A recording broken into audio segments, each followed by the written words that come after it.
I'm delighted to be joined by Craig McKendrick, who is in-house legal counsel at Quorum Cyber. Craig, how are you? I'm well, thank you, Ali. Good to be here and to talk to you about CrowdStrike this morning.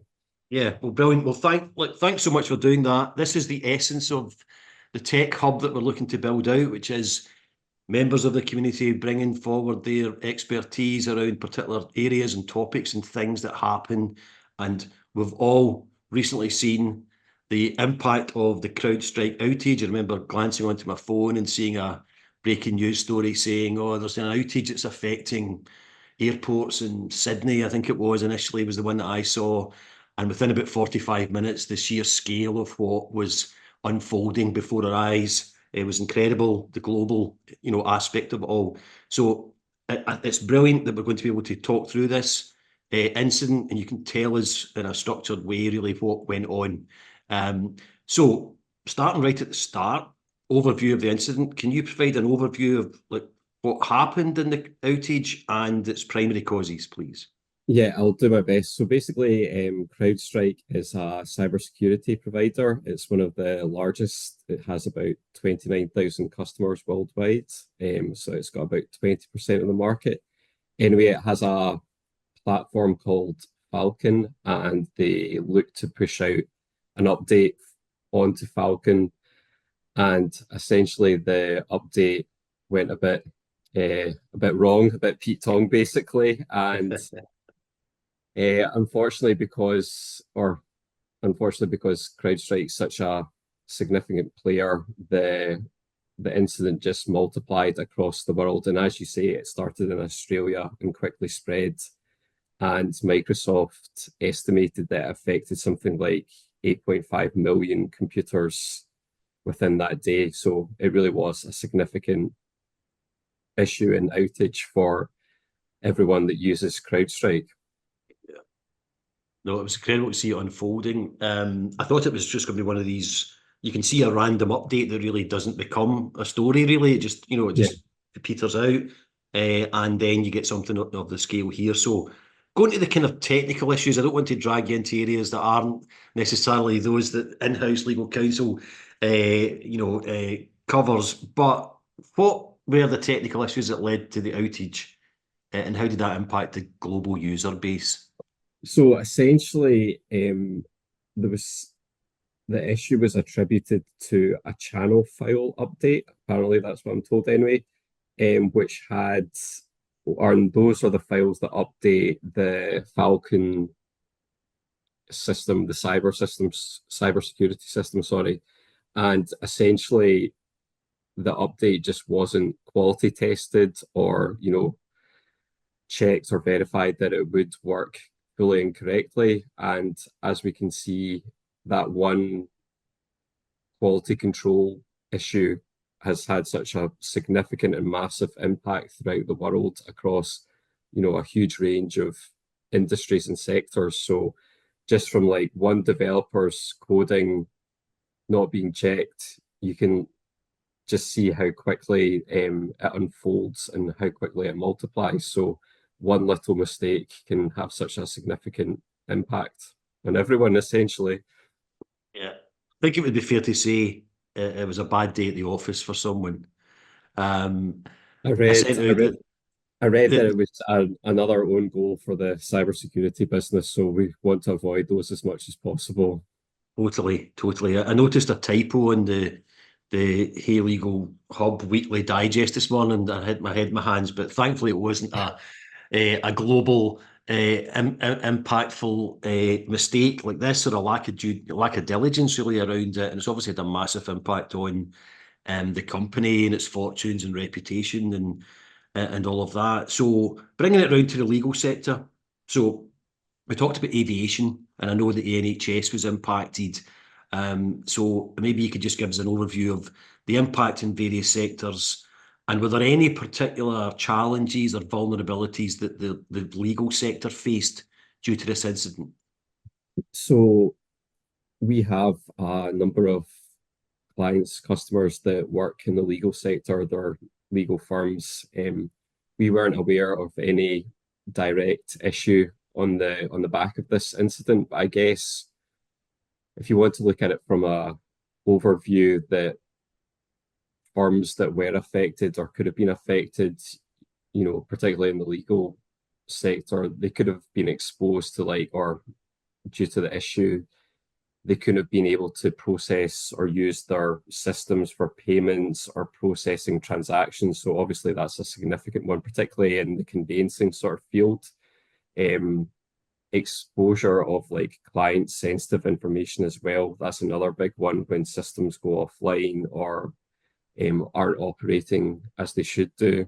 And then if your cyber systems aren't working fully and correctly, there's potentially a higher risk of being attacked by threat actors or hackers that are aware that cybersecurity systems aren't working fully and appropriately, so they kind of jump on that opportunity.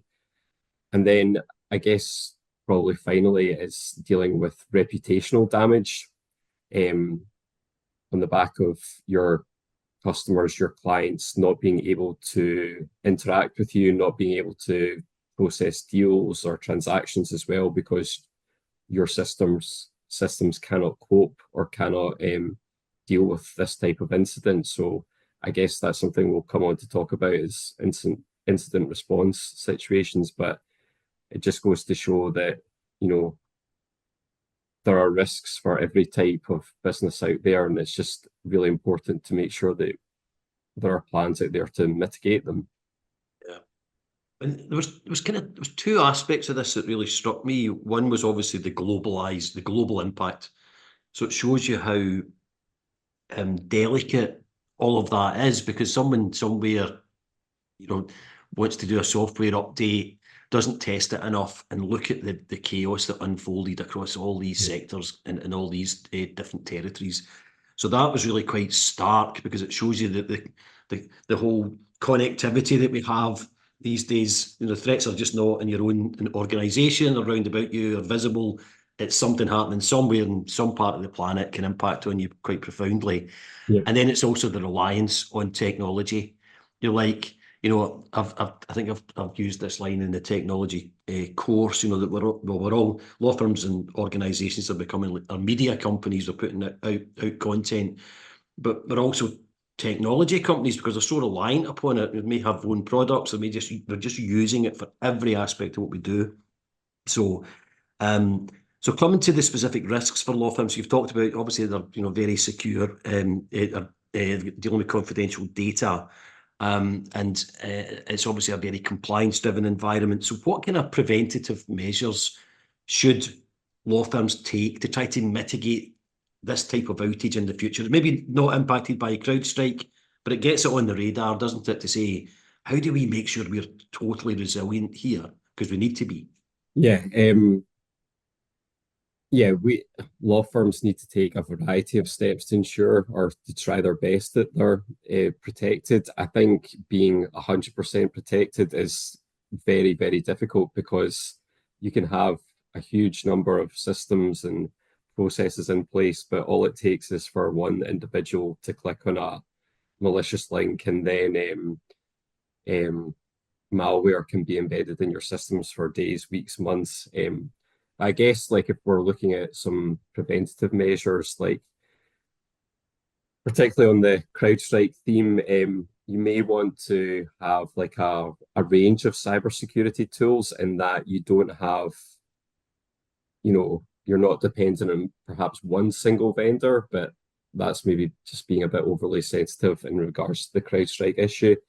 You want to have in place robust disaster recovery plans and backup plans as well, so that if some or all of your systems are unable to be used, that you have options and processes in place so that you can get back up and running as quickly as possible, and basically assess if any damage or loss of data has been felt.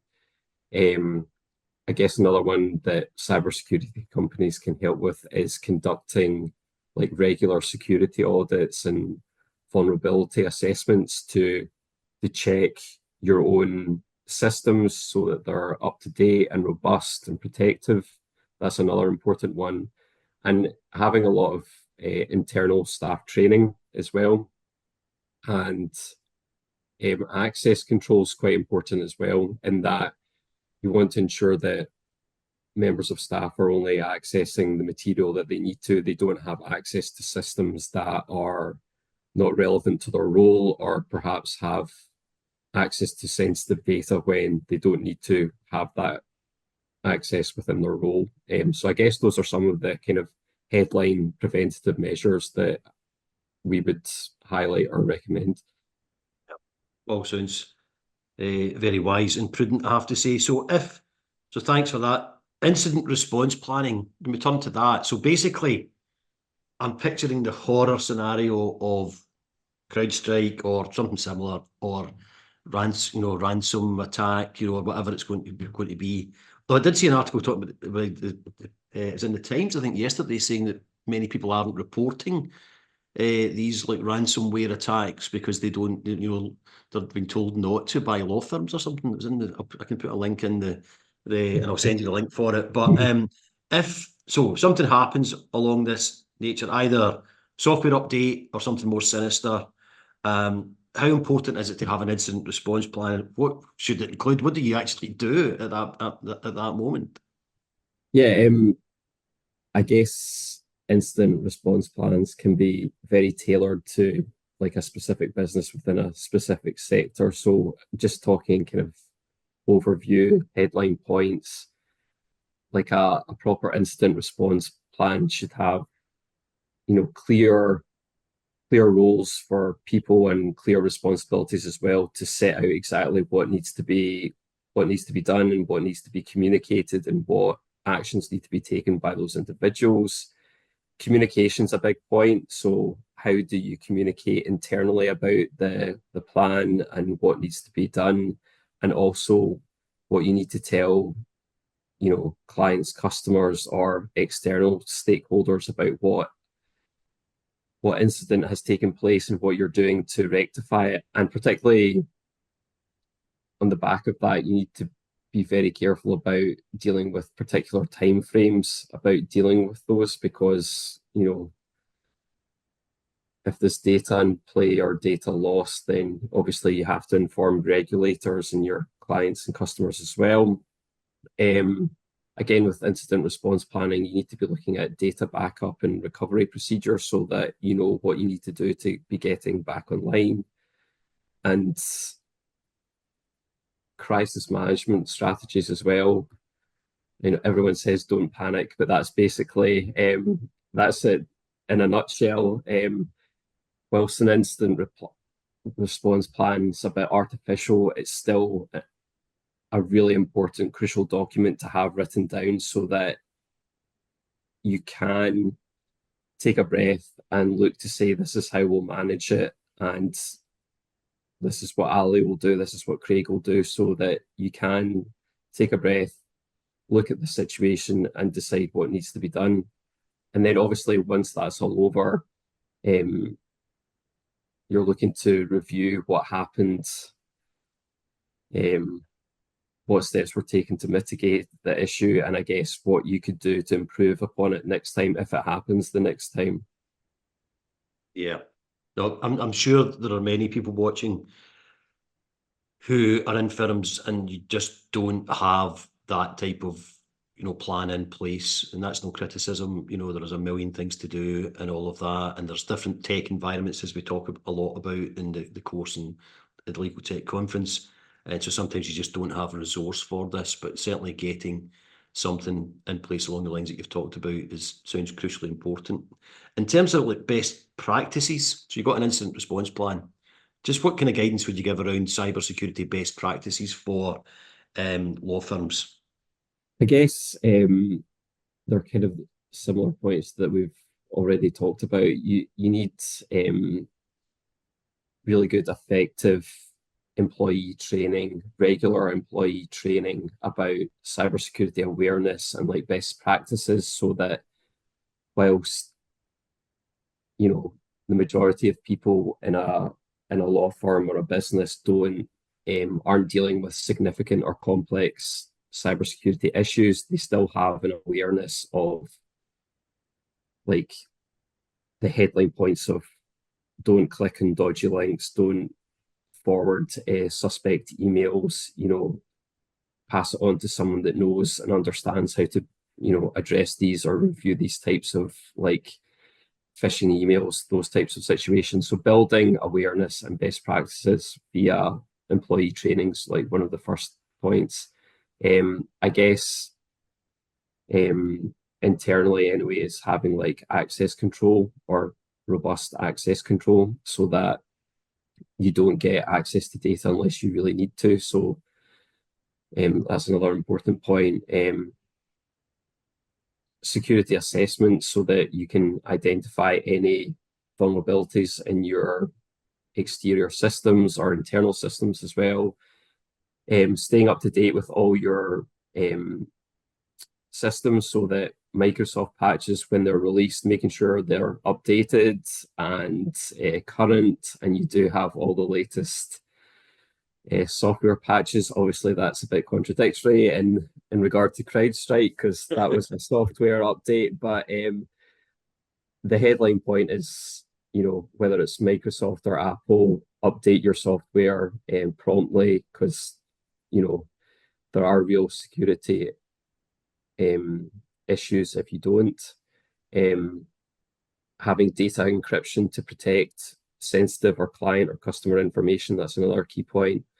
And internally is testing and kind of role playing as well. We're seeing a lot of customers want that kind of aspect of role playing their incident recovery or incident management plans. So again, practice what you preach, have tests what's written on that bit of paper so that if the situation should ever arise, that it's not completely new to you. So I guess those are some overall kind of headline points.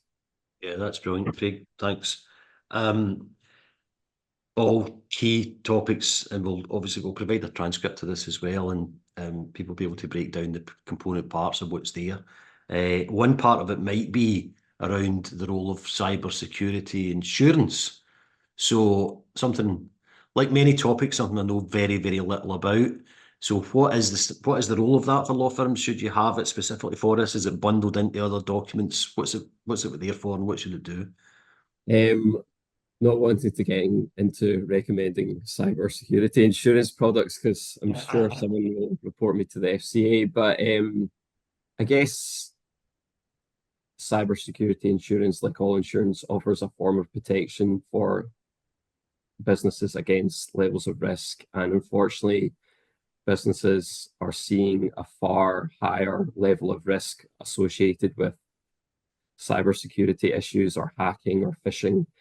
So it's there to protect against cyber losses.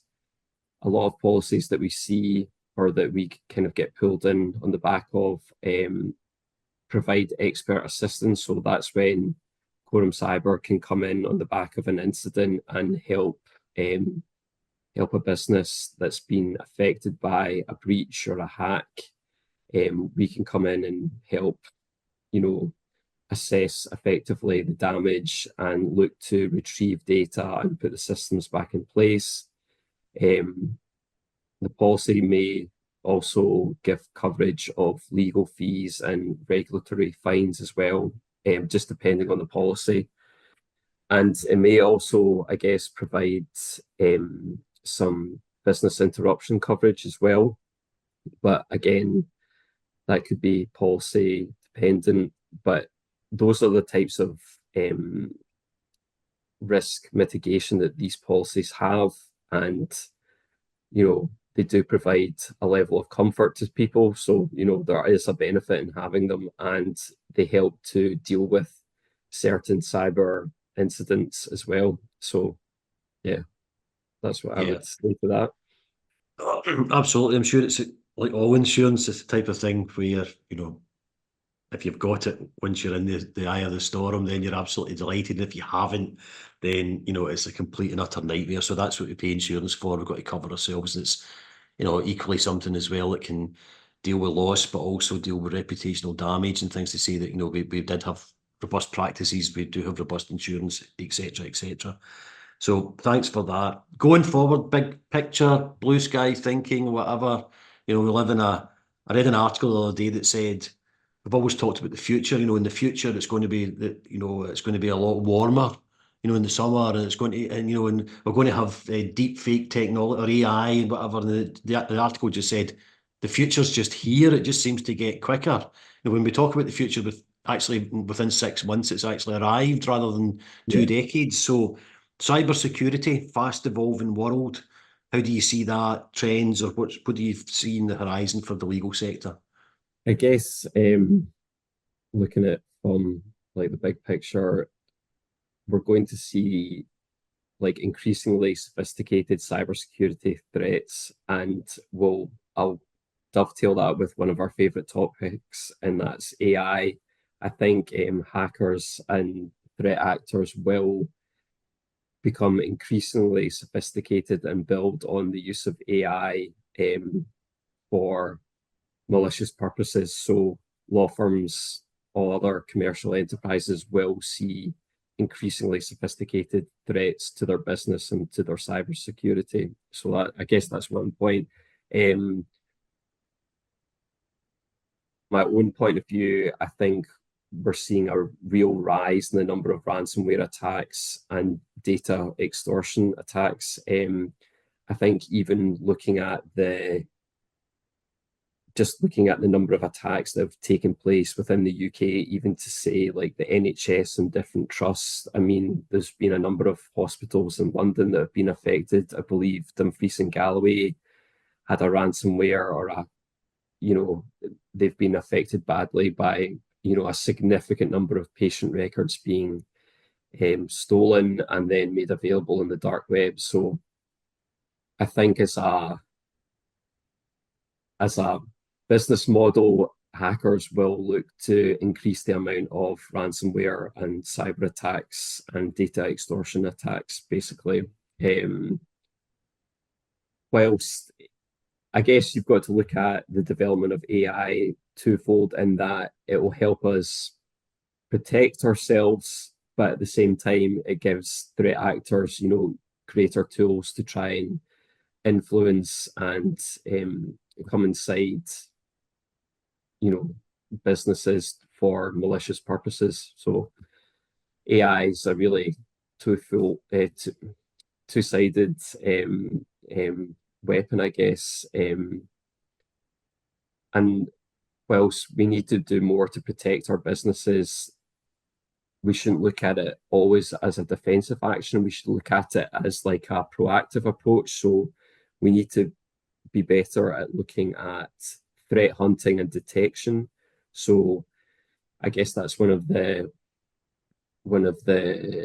kind of key services that Quorum Cyber can offer, is that we do provide threat hunting for our clients. So that's one of the ways that we can help protect ourselves. We don't purely have to be defensive about it. So I guess that's another thing that I see happening, and just a greater awareness of cybersecurity and continual monitoring and improvement, because the hackers and threat actors out there, they don't stop. They just look for new avenues and new opportunities at all times to try and manipulate and extort or ransom data. So I guess those are some of the kind of the key points out there. Yeah, well, it's an increasingly scary world and sophisticated world for crime, where it can be, it can use often very much at the forefront of the use of technologies actually in order to have criminal intent. So I reached out to you in relation to creating this content, and you immediately came back, said you'd be delighted to help me, and you do have hopefully the honour now. You were part of the first cohort in the tech course, and you are now the first member of the hub to actually assist everyone and help the community. So I'm massively indebted to you for that. One thing I wanted to say though was, you've not, tell it, we didn't have this in our questions beforehand, but Quorum Cyber, when should, who what type of law firms do you want to deal with, or when should they contact you for what services? Please tell us how you can help. Quorum Cyber performs a range of services. We're a recognized Microsoft partner, we're a recognized Microsoft Copilot partner, and currently we are in the final running to be Microsoft partner of 2024. So that's on the cards as well. But I guess looking at our website, we offer a range of services. We can offer managed cybersecurity protection and then one-off pieces of consultancy work, pen testing, security assessments, those type of things, threat hunting. It's all there. I guess what we see a lot of interaction with law firms is when their clients suffer a breach or a ransomware attack or data extortion. And quite often, the business's first call is to their lawyers rather than to a cybersecurity provider. So the law firm will contact Quorum, given our expertise in this situation, and we would work with the affected business to investigate any issue, see what could be done to put the situation back to the way it was, and then obviously provide a review and can work with the business that's been affected, their insurance provider and their law firm. So that's the kind of interaction that we perform on a regular basis, and have got really good feedback from those partners that have been involved. So that's some of our typical interaction, but we really offer a full range of managed and professional services for cybersecurity. Yeah, well, that's brilliant. Obviously, in the description of this recording, we'll put your contact details and link into that. And as I say, we didn't have any element of this in it, but I think it's only right and proper that we cover this. And I can't thank you enough. So, Craig, thanks very much. As you were talking, I was thinking, what should we have best contributor of the month or something like that? You're in a very strong position to win August of 2024. I have to say, I know, a great honour. One for your LinkedIn profile, I'm sure. But Craig, thank you so much. I can't thank you enough, and look forward to catching up with you soon. So thanks. I'm sure everyone will have gained a lot from listening to everything you've had to say. So thank you. Thank you very much, Sally. Cheers. Thanks for your time today. Thank you. Cheers.